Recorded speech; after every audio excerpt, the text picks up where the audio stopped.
अचो बीबियों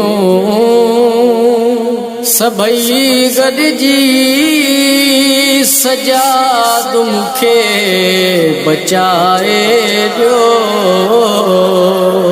अचो बीबियों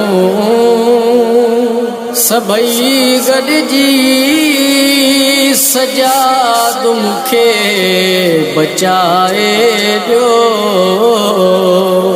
अमानत ओ हुसैन जी बीमार मूंखे बचाए ॾियो। अचो बीबियों